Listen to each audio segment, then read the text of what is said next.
today we got this pretty cool track that Lamont did for a TV show, and you can hear it playing in the background. It's a Disney show, just to be clear. Bam. Like, this made me so happy. Like, I want to get on a roller coaster. I'm like, yeah, it's Disney. So, Lamont, tell us a little bit about the song and the process behind making it, and yeah. Wow. Okay. So, I got the call. I'm in Nashville in my place. I get a call that says, "Hey, you want to do a Disney theme song today?" I'm like, "Yeah, Who doesn't, right? Why not? Come to the crib right now. Take my pajamas off."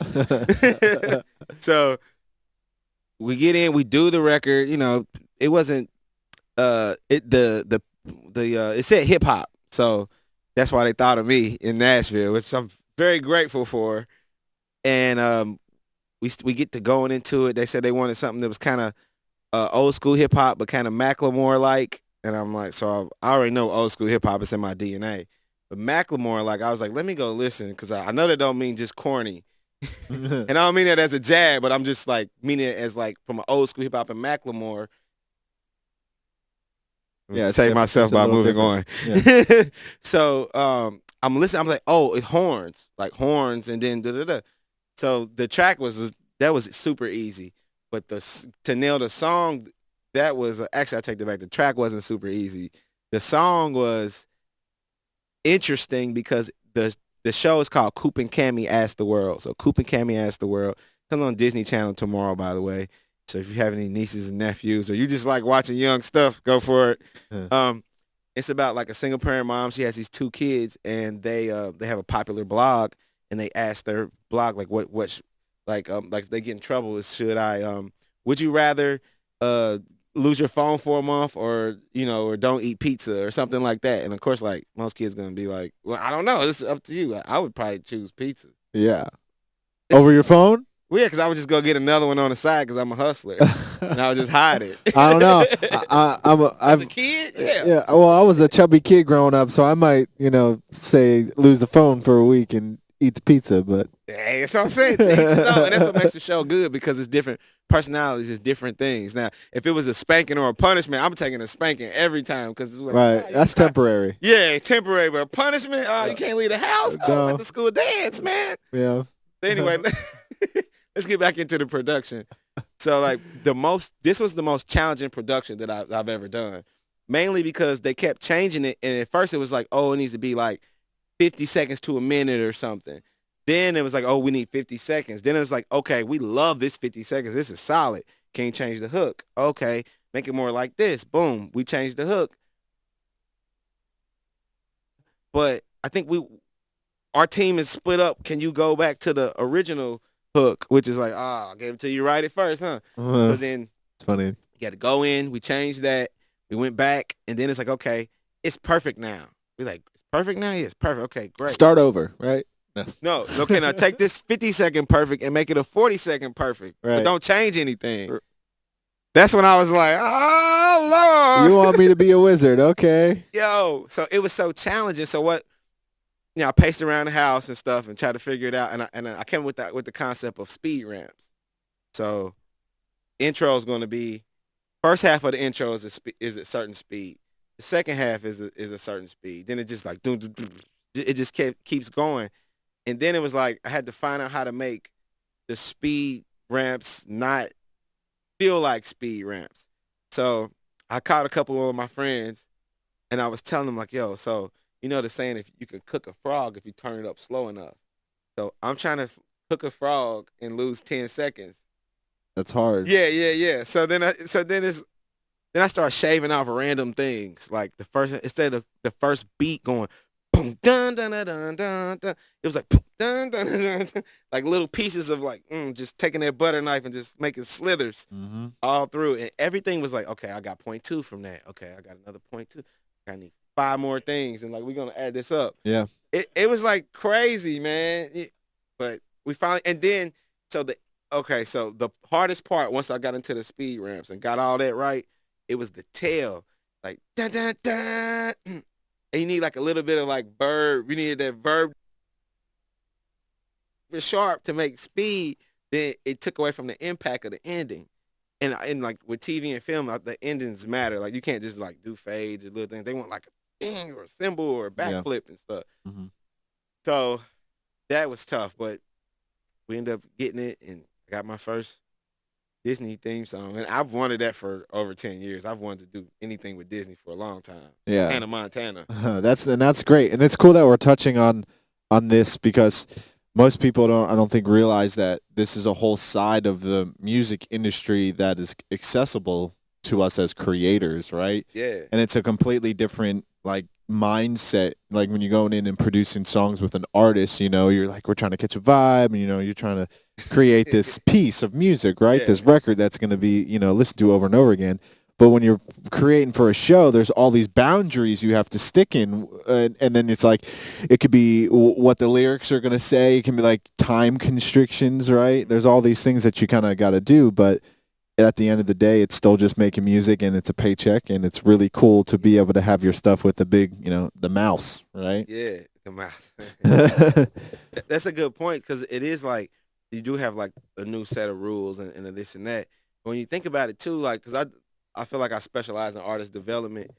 There are a lot of unspoken rules or spoken rules with artists too. Like, okay, she's super Christian, she ain't gonna talk about this, or or she wants to feel like she's saying this, or he wants to, be the new gangster dude. You know what I mean? So it's like you're not gonna make a real vulnerable record. You're gonna be like, I'm crying on this track. Like, no, Right. no. You're more so to be like, I'm pulling on this gat. Mhm. You know what I mean? Right. So like, it's rules. I think what it is TV and film is its own set of rules. Right. You know what I'm saying? Yeah. Cool. Well, thank you for that. Hopefully that was good information. I think it's really cool that when we get something different to play with. So I'm going to play around and just do my thing and just mix it how I would, just for some fun, and kind of go over my techniques of making things sound cool. So, yeah, let's start having fun. So I just set up some drum buses or some buses real quick, and I'm just going to start building the cake, as you will, from the bottom up.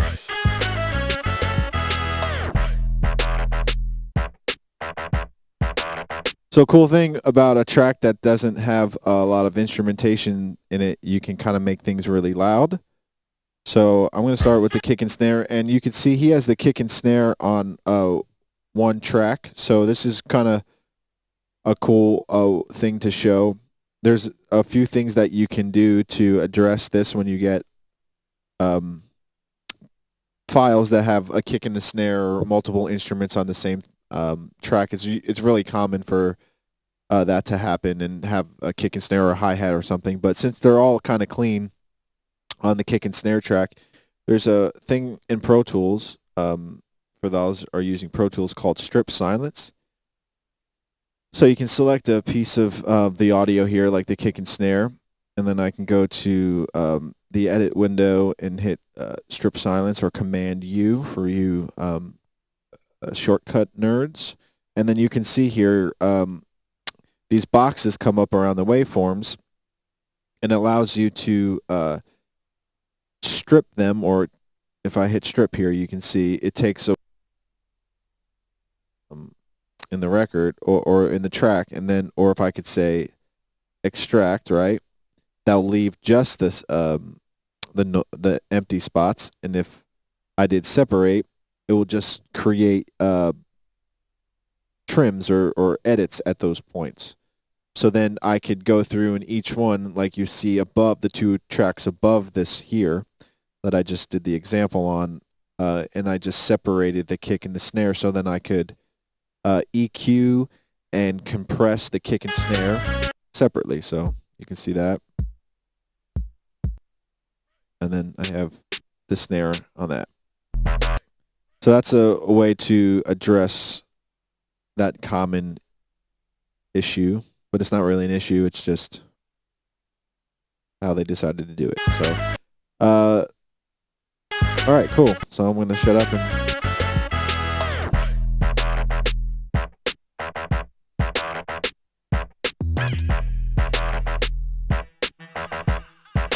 First thing I like to do is use this NLS channel to do some modeling. And if you hear the music pumping while we're talking, we're using this new system here at home, and we're trying to get the music to sound clear, and you don't hear the audio coming back through the speakers through the mic when I'm not speaking. So give us some thumbs up out there if we actually are succeeding at that.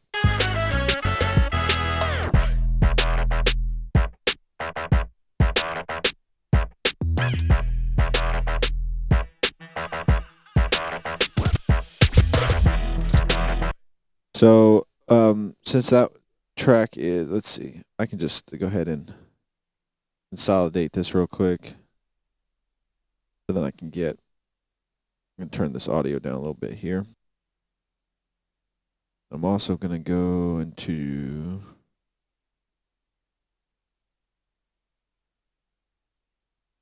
so I can get and turn my waveforms up. I'm going to trim this down a little bit. Get my gain structure.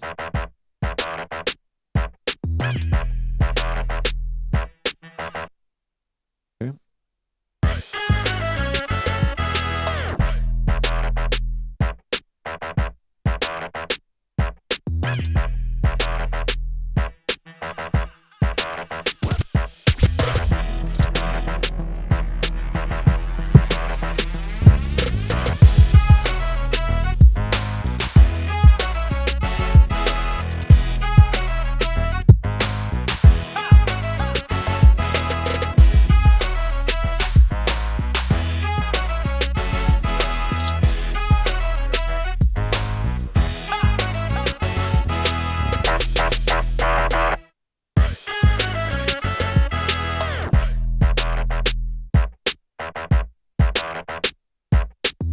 All right.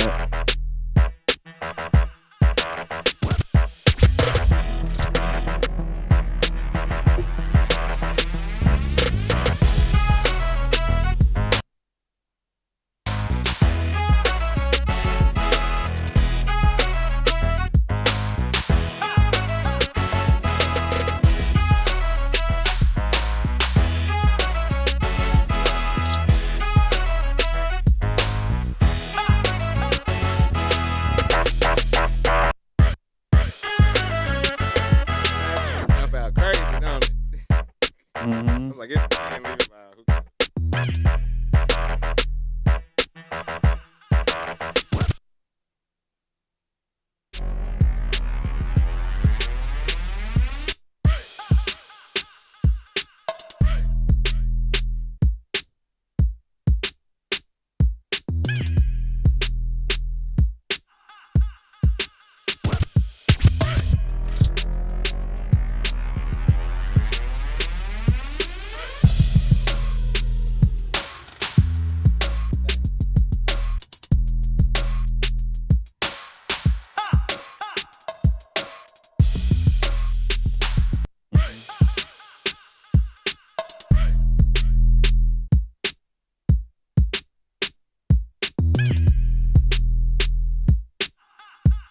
All right.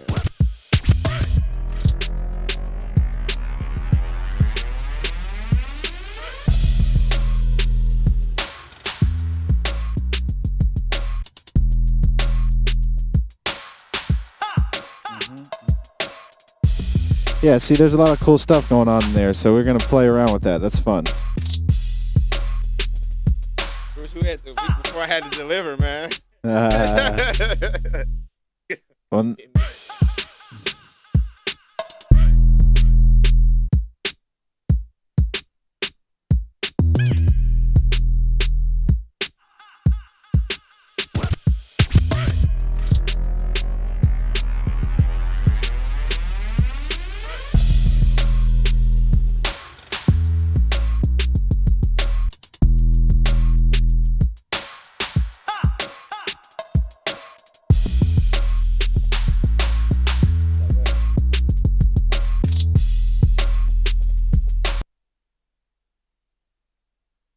Who just started?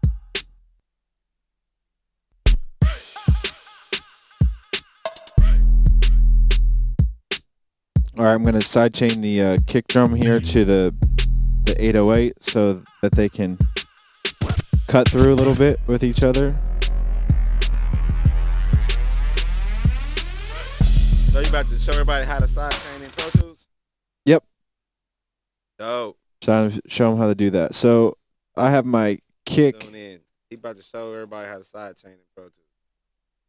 So I'm going to have my kick here. I'm going to send it out bus 11, and I'm going to make the bus 11 the input on this C6. So I'm just going to do it on around 60 hertz on the 808 here to see if we can get that to talk well.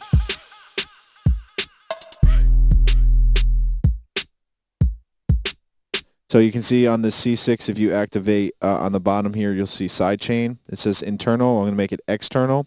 Okay. And then that will allow it to take this sidechain input at the top. As long as it's taking input from 11, bus 11. Yep. Which is, I send it from the kick. So then you can see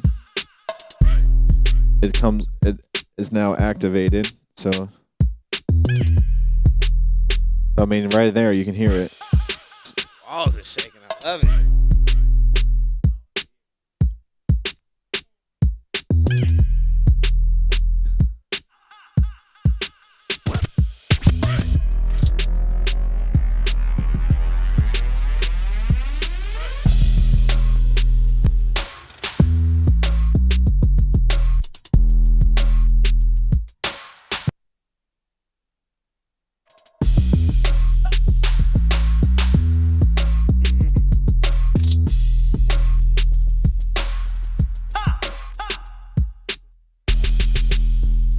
Okay, so now this is a gain structure thing, so I'm just going to start getting my gain structure looking good.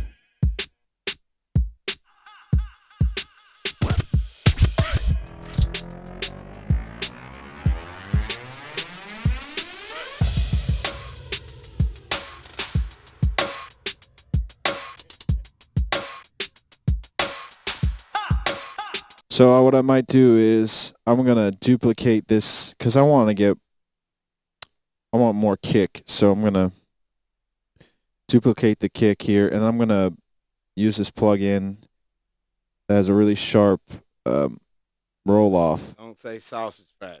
No, not sausage fattener. I'm going to say Fab Filter.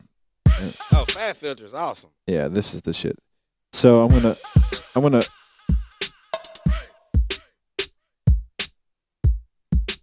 roll this off here, and sometimes this gets funny, so we might have to, let's see if we have to.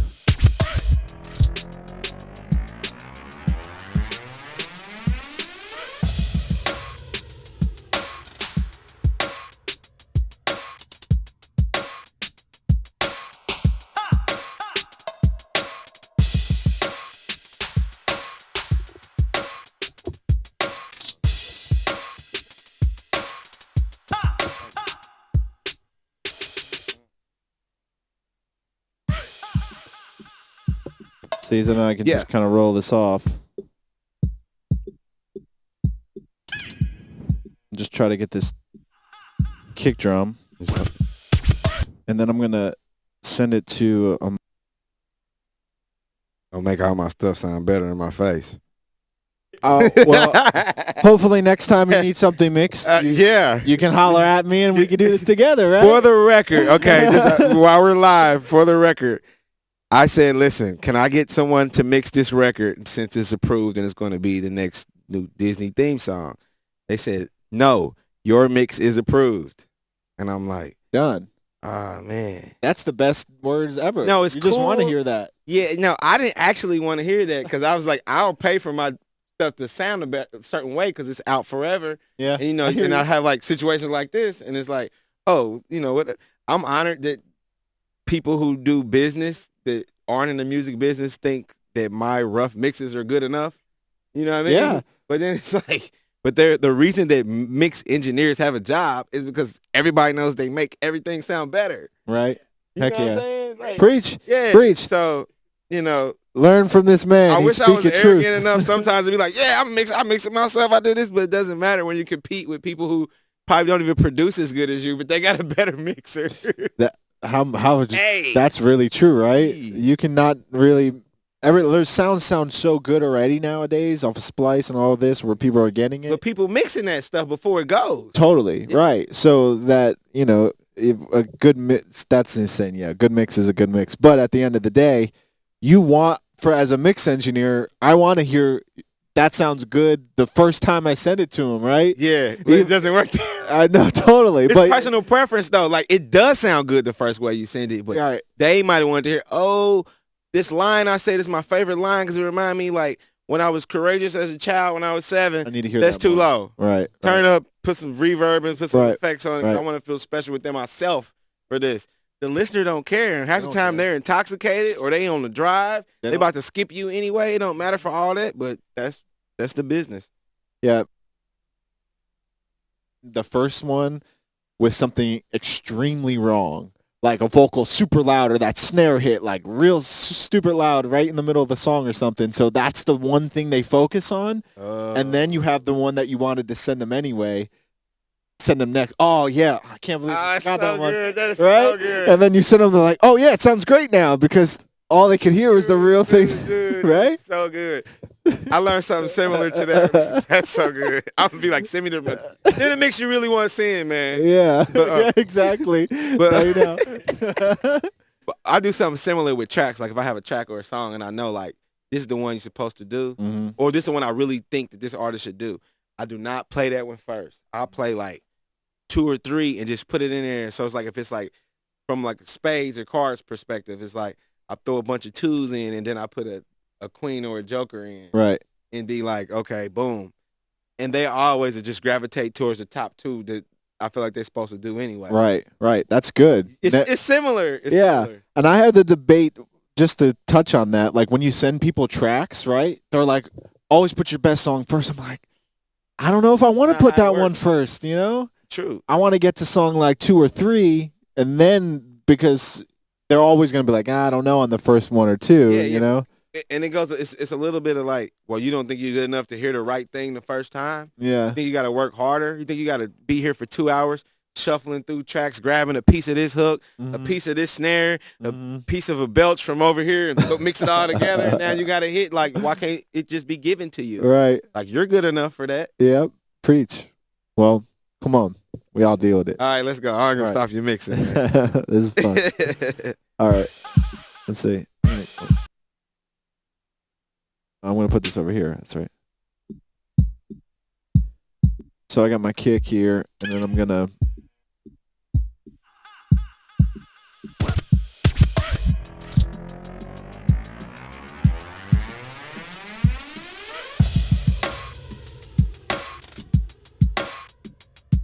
All right, I'm going to load a different plug in here.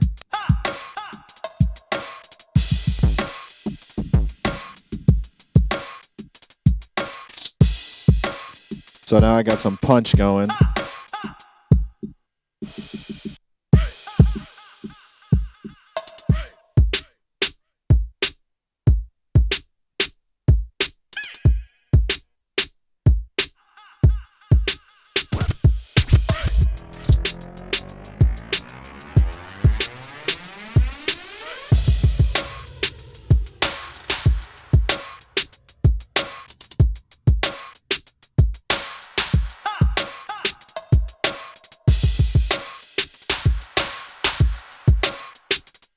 All right, let's check out.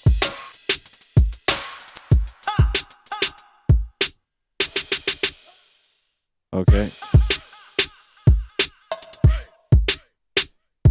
All right. That's 11. So I'm gonna duplicate this track here.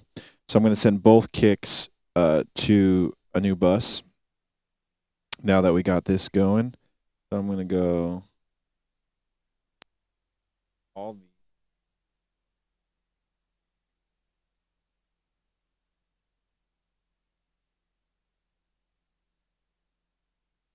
Five. Right. Right. Right. I can maybe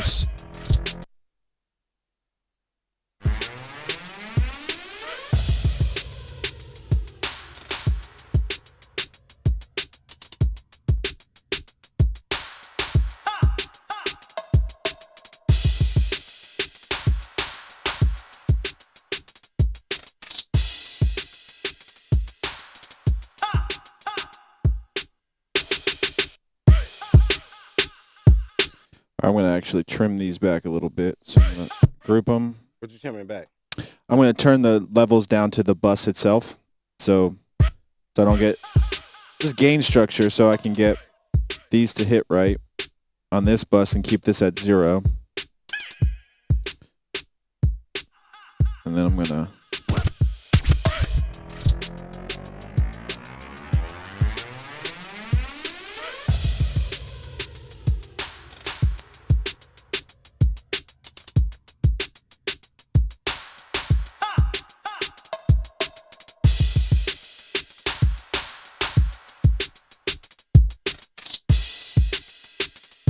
That's looking good. All right, I think this. We got these hats here. Some stuff I forgot I even put in there until you start soloing them out here. Oh.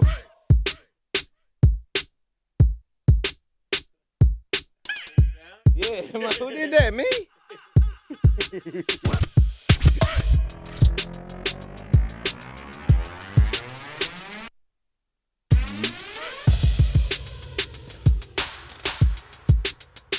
All right, so I like to do these on hi-hats sometimes. So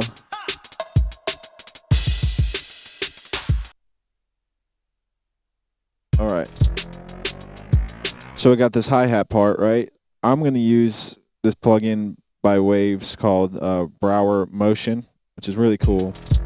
What? That's crazy. Yeah, so let's get into the earth. So it's really cool. I'll show you what this thing does. I will mute the first panner. Okay. So this, you can kind of hear it if you're watching at home there. It sounds like it's going in a circle, and then this one is the left-right pan, right? And then you can put them together.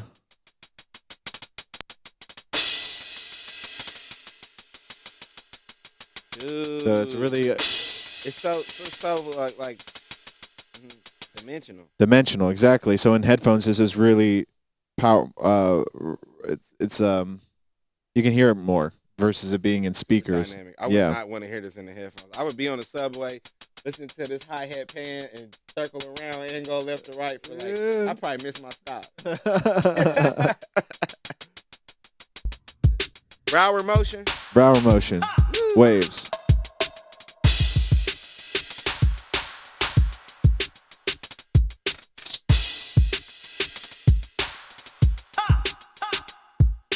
This is cool. We'll slide this 808 back in.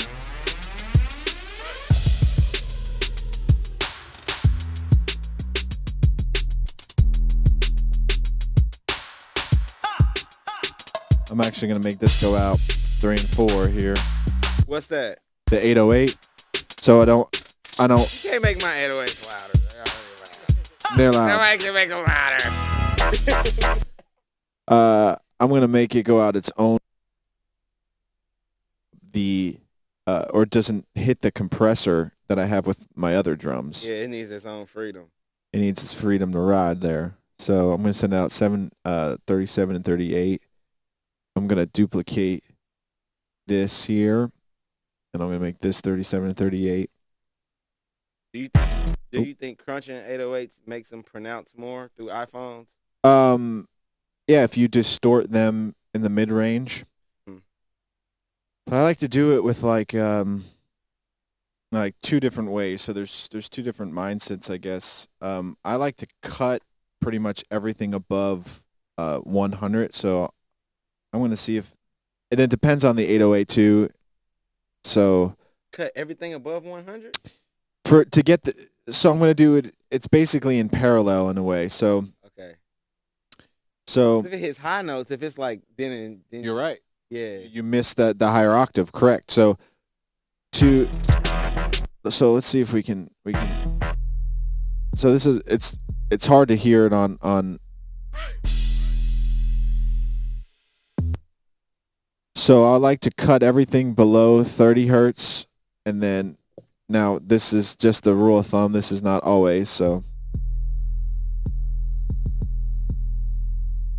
because we can solo. So you can hear us taking out. Yep.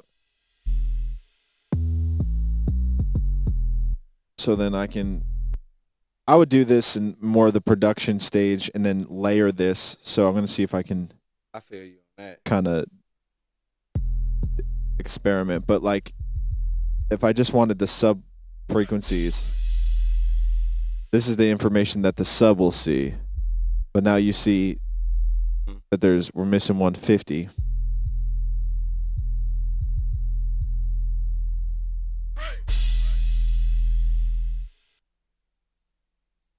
Up like by the bathroom. Yep. And I think I know that song. It's that Disney record. That's that Disney record. So my kid was playing that for 2 hours a day. so the goal here for me when I mix 808s is I want to get it so there's no dynamic in the sub. Okay? So it would always be there in that low frequency. So I'm going to take this off here and I'll have two of them. When you say no dynamic in the sub, you mean moving it to like, so it's only like boom in the sub and then the note dynamic is somewhere else? Yeah, so the subsonic frequencies, 100 hertz and below, will always be like a pillar, always be a wall. And then that could get layered in. Because, with 808s, like you were just talking about, like when it goes to a higher pitch or something, right? Or sometimes the notes are louder than others, right? Like if it's a really, really low sub, you don't really hear it. Yeah. But then the next note will come in and it'll be like hella loud. Right? Yeah, and it's like, what happened there? Yeah, it gets distracting. So the goal is to eliminate that dynamic and get it to be super tight. So you get the super low rumble out of the sub always in the 808, and then that dynamic that you hear in the change of the note can be another track that has that dynamic but doesn't have any of the sub in it. So under and below won't be there because that's in the other track, but anything that's over 100 hertz will be on the other one getting dynamic. So you start layering it with bass banging. I'm not getting like the notes pronounced I want. I just start layering it with another sound and just roll the low off. Yes, this is the same. That's the quick fix. Yeah, and this is just a technique from like dance music stuff because I produce a lot of EDM stuff. You kill it on the dance stuff. So I'm just trying to apply that technique into even bass guitar. You can do this, when there's it just so you can have that sub frequency. So like right now, I'm listening to just the bass through the sub. And then the note I hit is the that's higher, right? And then it ain't that high. And then this is also a game you play with level and gain structure. So if you notice on this meter right here, the average loudness is about negative 14 LUFS, right? So the goal with Spotify and everything is you're trying to want that your average level to be throughout your whole song to be negative 14 LUFS, right? So when I'm doing music like this, to be able to get that level to be that loud and consistent, the most headroom in your mix is taken up by your low end, right? So if you can get that in the tightest dynamic possible, you can then control how exactly so it's not being so dynamic, taking up all your headroom and hitting your master compressor or any of the other bus compressors. It's in a nice little tube that then you can control, and then you can set. Like I know once I get my gain structure right to a proper space, I can get everything set at a certain level, and then when I turn up my dial, I know my bass is. I always talk about this like I bake a cake from the bottom up. So I start with from the ground up. So I start with the low end, and I get that solid, and I use all the headroom I can, and I try to get my LUFS to be at a certain way when my low end's right in that just the low end and the kick and everything and the drums, and then I can start cutting out 100 and below over every other sound, unless it's like a synth sound or a big pad sound. That's deep. So not only do you, I love that we taking this time to just talk about the bass. Yeah. The bass deserves what we're saying right now. So I love that we're taking this time to just have this moment with the bass. But it's for real. Like it's like the bones and it's so important. It is, especially in today's music. Yeah, it always was to me. But I come from the Midwest, and Southern hip hop was a big influence. So it was like bass, bass, bass.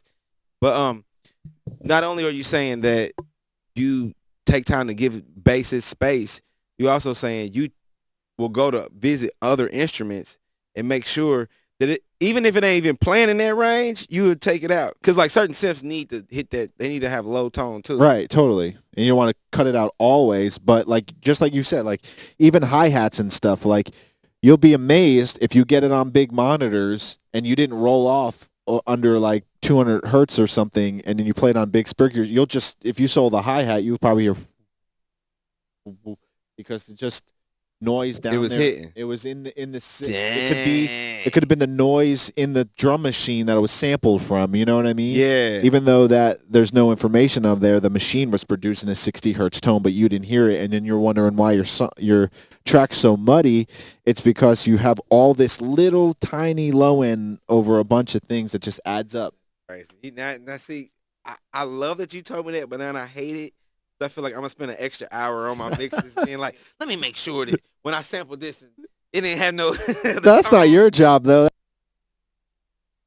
All those things. Stuff to engineers clean though. I try to say like we love getting them clean. That's what I'm saying, right? But it's information, man. It's data to make you better. So it's like I could like, okay, yeah, I don't have to roll it off. I save somebody. I'll save this work for somebody else. Or it's just now something that you can be conscious of when you're doing it, right? You can be like, oh, that could probably use it, But if you're not feeling it or hearing it in the moment, it's not mission critical, Learning things out here, y'all see this? Facts. Okay. It's difficult. Yes.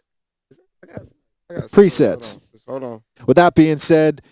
Stream your songs. No one can. No. Here we go. So I'm gonna set this here. Look ahead up.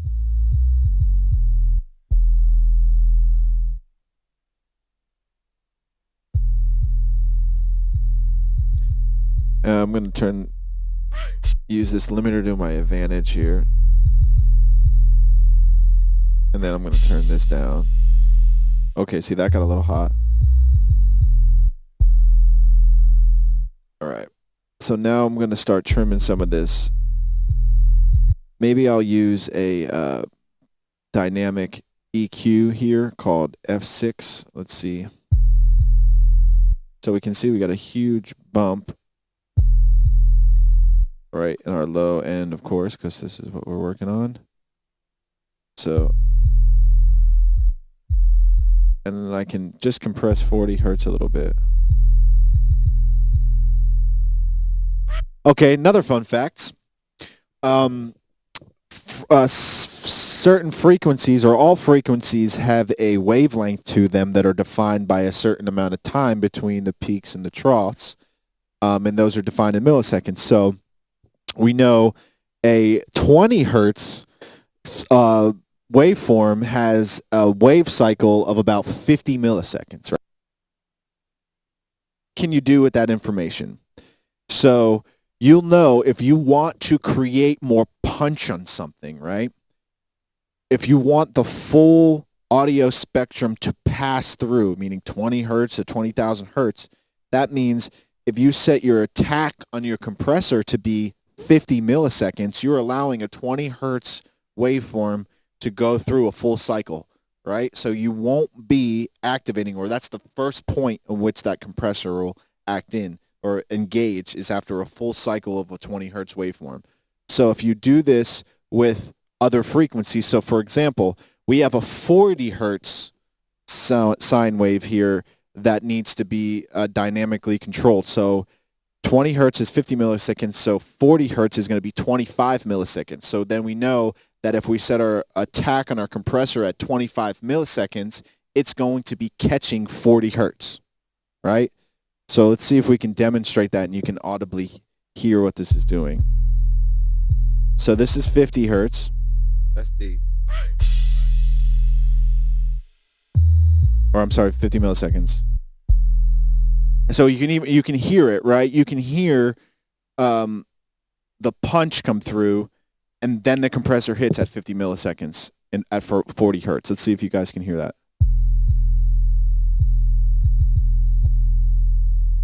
I mean, you can hear. I can hear it farting out my subwoofer because it's a little too much, right?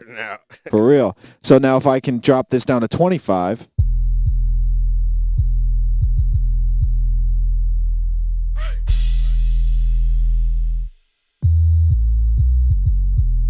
So you can see, you can hear it catching a little bit cleaner. Yeah.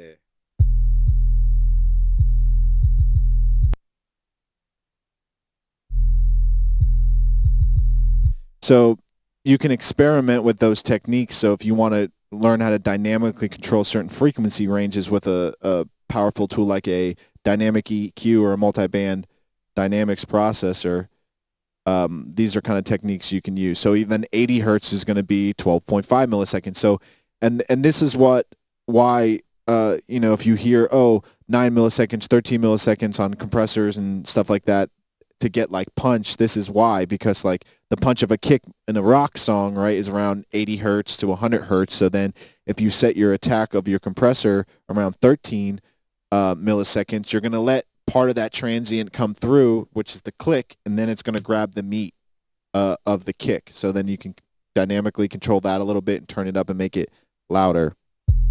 So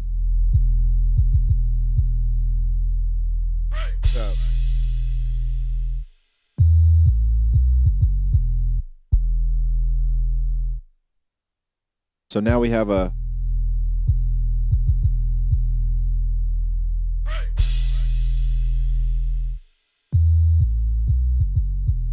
I just want to know what's the wall shaking frequency. If I gotta put my headphones in, because if my room starts rumbling, I'm like, this is right. Yeah, it's right. And then it's like, this is 60 like hertz room. He said 60 hertz is the room shaking frequency. Yeah, that one bumps a lot. So I'm still listening to that. So let's have my kick in.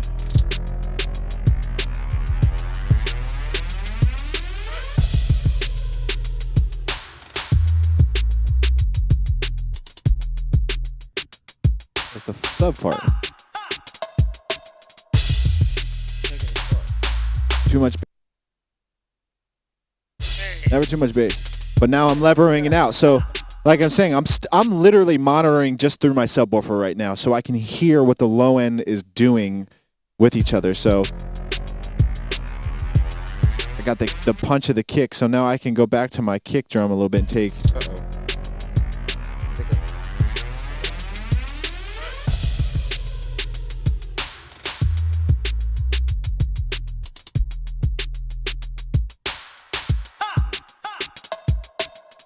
So I probably got a little buildup of 40 hertz in my kick drum. So let me go ahead and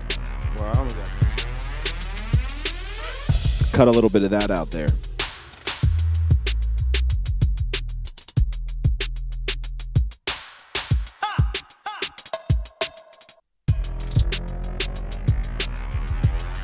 Nice. Now we're talking. So now let's go over here and see if this needs the high sub needs a little. We'll just go ahead and take. I'll go ahead and low cut this up to 150.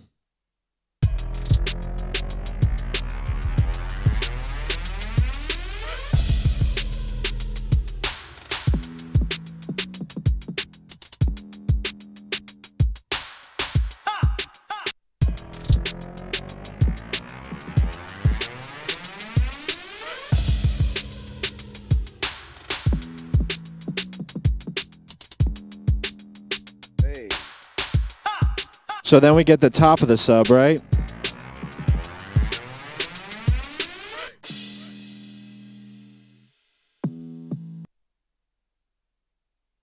right? So now we got that, which is more of the higher frequencies that we're going to pop through on these laptops. So then we can use a plugin like Vitamin, right, to then harmonically distort some of those upper frequencies.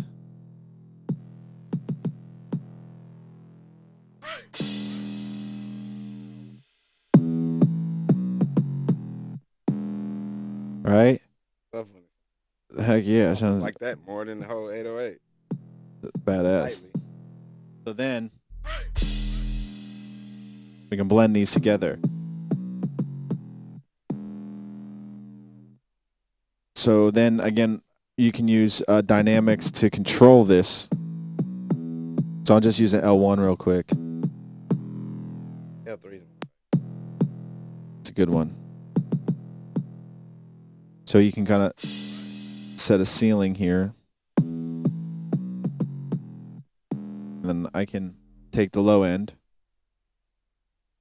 combine them back together.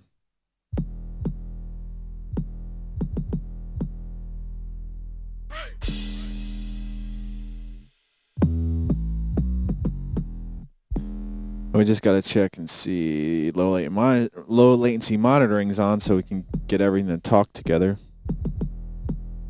Or wait, delay compensation, not low latency monitoring. One of them's got to go off, right? Yeah, let's see. Make sure. Okay. Yeah, that's better. Do you prefer delay compensation? Yes. Working with it? Yeah, for sure. Not recording with it. But, Yeah. But like, and I turn low latency monitoring off when I record. Low latency monitoring is the one that like lies about the timing. Right? It sucks because you start adjusting to things that have a relationship with low latency monitoring, and then when it's like you send it somewhere else and they're like, yeah, and then you have to like start shifting things by the playback engine. So if it's like you were off by, or you were recording at a higher buffer speed, so it's like 1024 samples, and you had low latency monitoring on, and then you were recording. You're not supposed to record at 1024 though.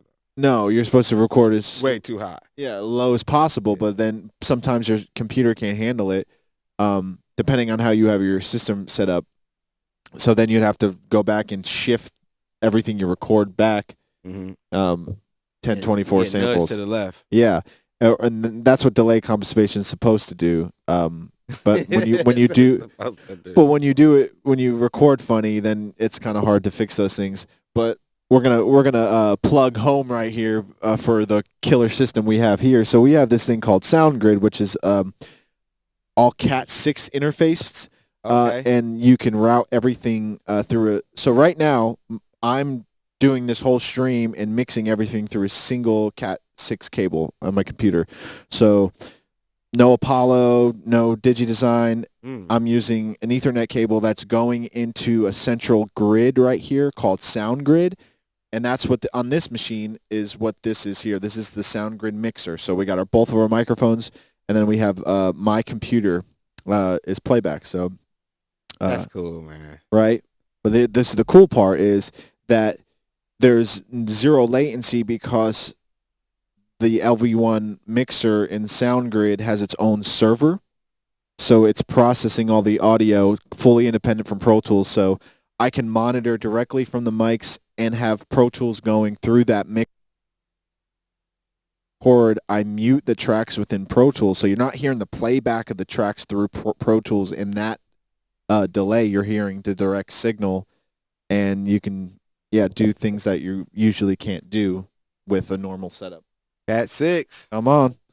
And that means if you want to be a member at home, come down here and check this out. Anybody with a laptop, like we could be collaborating right now. If he had an Ethernet cable, we just plug him in, and then he can send me 32 channels from his computer directly to mine with no interface, zero latency, and we can collaborate in a whole different way that is not really possible before. Hey, I'm trying to do that when we get done with this because that's crazy right now. It's pretty wild. That's crazy. It's fun. Yeah. So continuing on.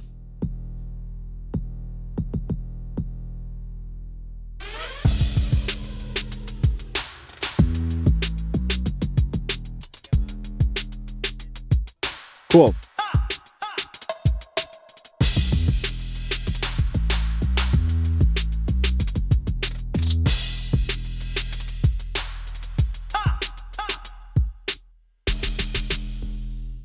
So we got it's bumping.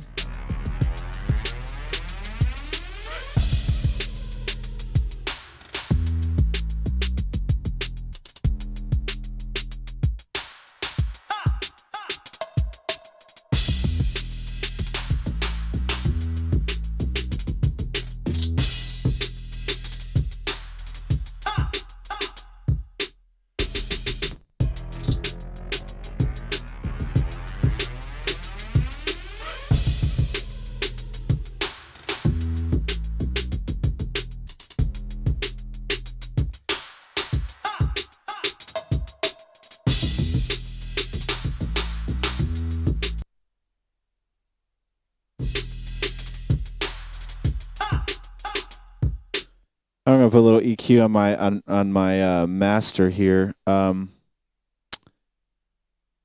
For a frequency that I don't usually like in this kind of music is around 225 hertz.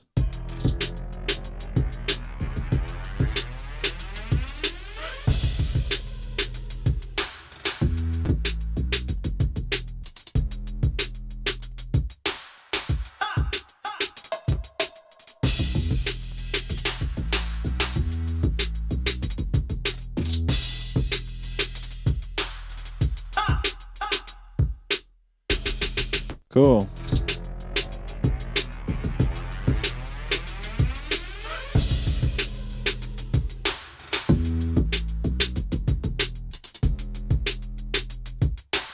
Oh, we got our hi-hats cracking. Yeah.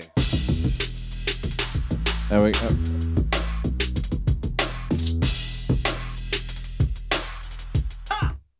That's a big snare.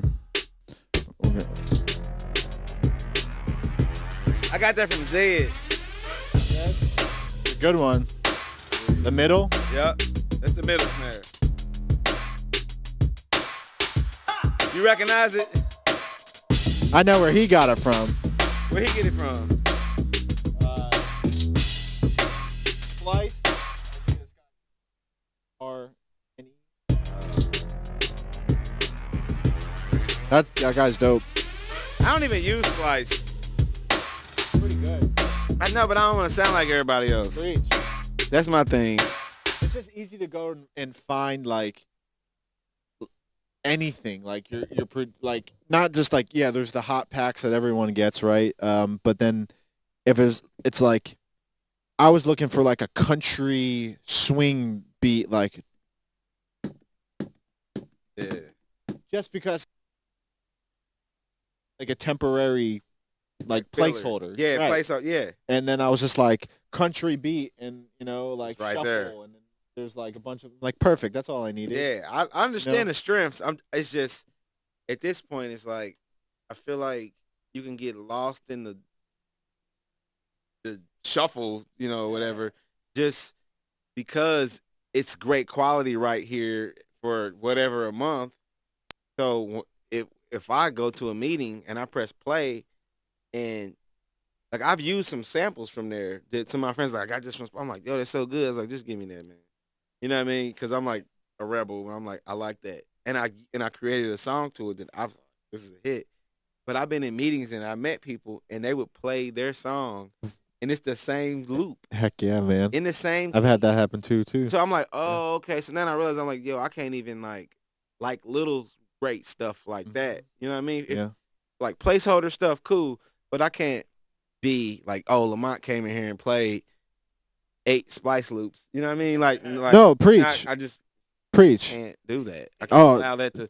If that requires me working one level harder, or even hiring people to come in and do what I want to buy on Splice for $10, then just so I can keep my difference in the music business, then I have to do that.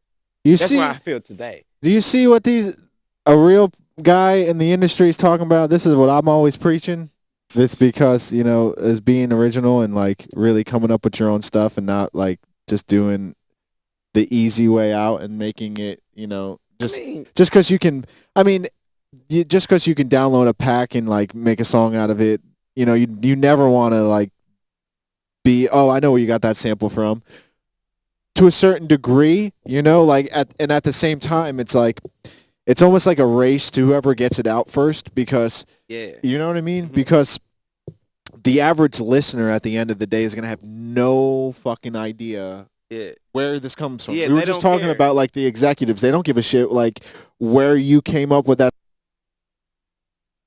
oscillators and like making the perfect kick drum. It's like no, it's like is there a kick drum in the song, right? But yeah, that's something to strive for when you're producing, is to be original. And if you're going to use a sample and stuff from them, which I mean, don't get me wrong, I use it all the time, I don't right? think it's wrong. I just think you can get lost in not existing with Correct. indifference. Yeah, right. Yeah. Absolutely. And there's something to be said about like sounding current and all this stuff. And you can I found like you can get people excited by using sounds that sound similar to people, you know what I mean?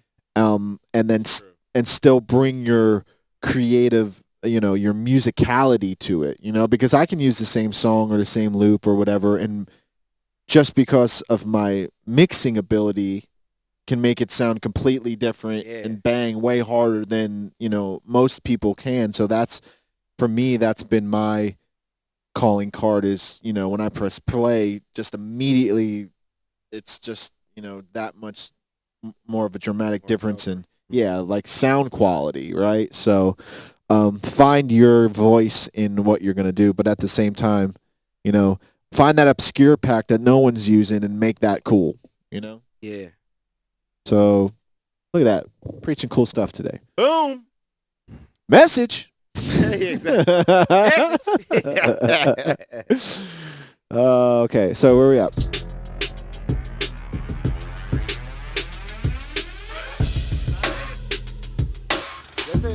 Oh, 5 minutes. 5 minutes. Let's get these horns going.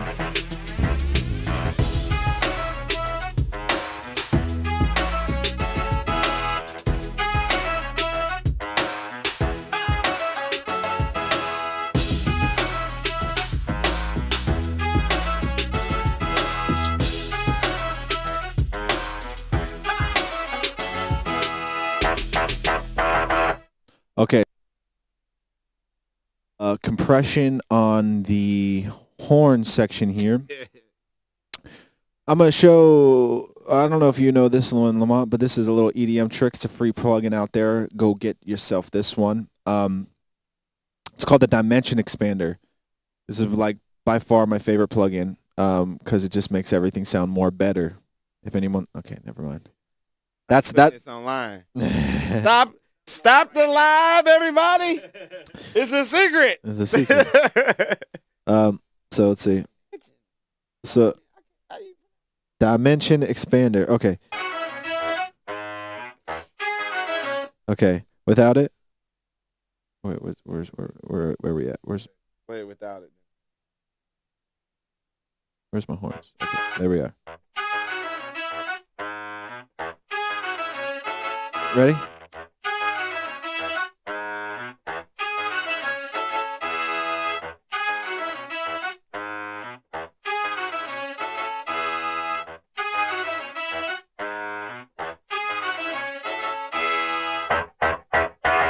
That's with it. Yep. Big. Without it? It's with it. And then there's a wet and dry knob, so you can, dry, wet, and then there's a size that you can kind of change the shape of it.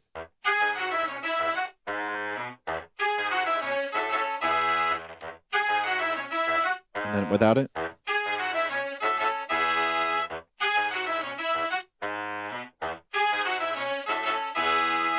So kind of add some width to it. And then let's control this with a little compression here.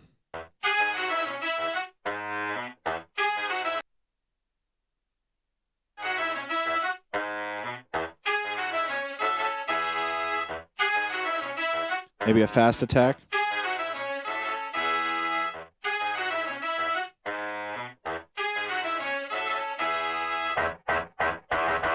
Okay. So that's better here.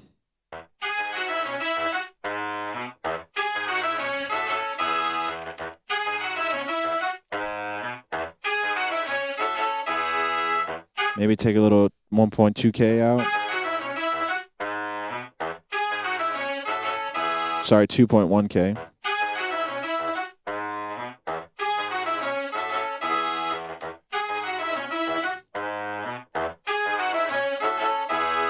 Okay, so this is before. Ooh. Gain structure, that's why. And then, what was I going to do? Oh, yeah, so after that, I like to do some stereo imaging stuff, and this will be the last thing we'll touch on today. So then that kind of adds some width to the stereo field. So then I like to find like the sweet spot of this thing. So I got 4 bands I can and these are variable. I can switch them around. So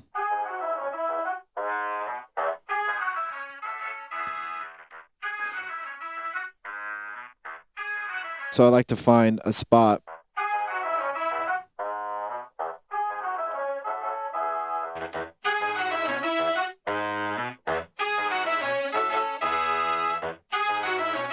that I can make dead mono. Mono? So this is allowing you to separate bands and then make certain parts of the frequency spectrum either more mono or. Well, I do this a lot on vocals, background vocals, reverbs and delays and things like that to create space. I was on 6. Yeah, so like this, you can see by the waveform here, between 500 hertz and 1.3K, this was what it was before, right? I can collapse that down to be dead mono, so or if this ends up being played back in mono, that range will always be there. Then I can be a little more generous with the more higher frequencies. Spread those out a little bit.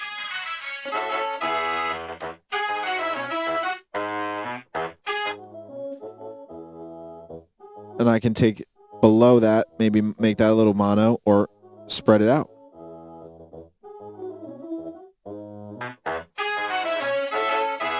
So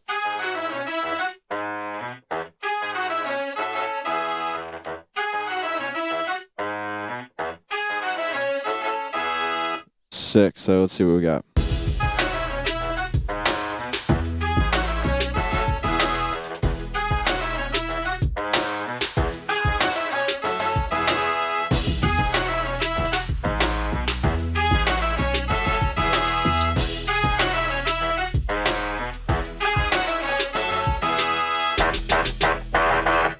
What?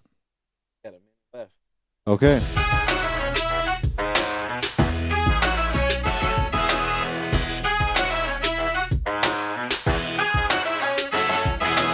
Yeah, got some guitar.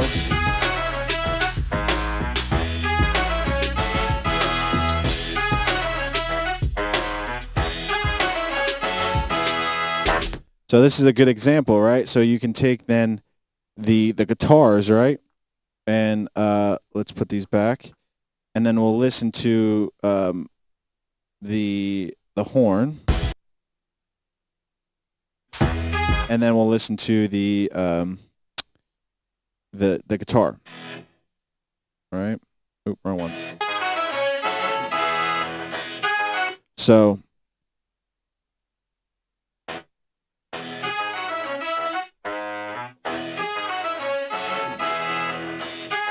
I can get that meat of the guitar to be on the outside of these horns. So That'd be great. So so what we made mono in the horns, I can then take that same frequency range and make it more stereo in the guitar.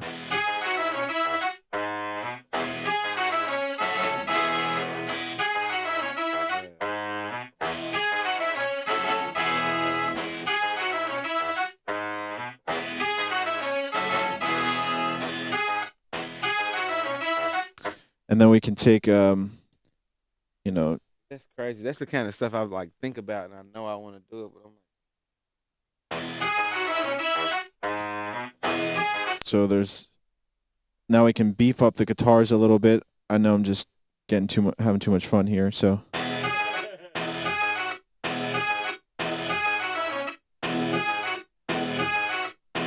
then you can start EQing differently, right? So since I know, like, if I spread something out, right? If I overly boost in that same frequency, I know it's not going to clutter up the middle because I spread those frequencies out. So I can boost it, and it'll sound like it came out the stereo field louder.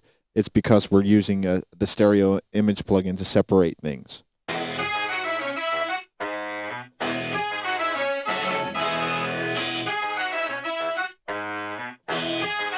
So let's see what this kind of works with.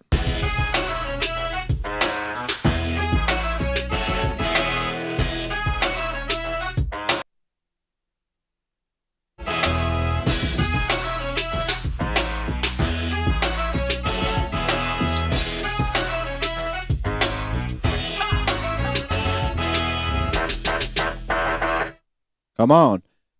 And then to show you guys, we'll put the vocals in real quick and kind of get you a little banging.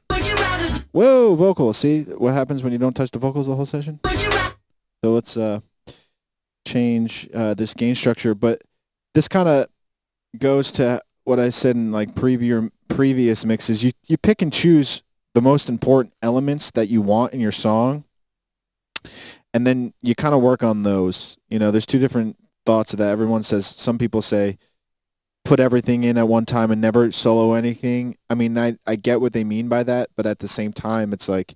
Who says that? You know, a lot of mixers say just to keep everything in, and so you never lose sight of the bigger picture, so you don't like just solo something down and get like totally like tunnel vision on one sound, and then everything.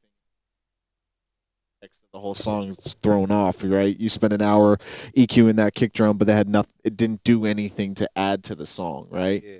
So, but like it makes total sense, but at the same time, it's like I also like to break it down so that I'm not really distracted by, you know, oh, I hear there's way too much high end in those guitars or those vocals are too sharp, and I really can get it to like impact, create the foundation, and then if I have the foundation, anything else that I put around it is just like icing on the cake. So usually it's like vocal dead in the middle with the 808, the drums, the snare drum, and the hi-hats. If I can get that picture sounding, cracking out the speakers, super loud, all my gain structures right, everything else I just like pull up and I mix around that.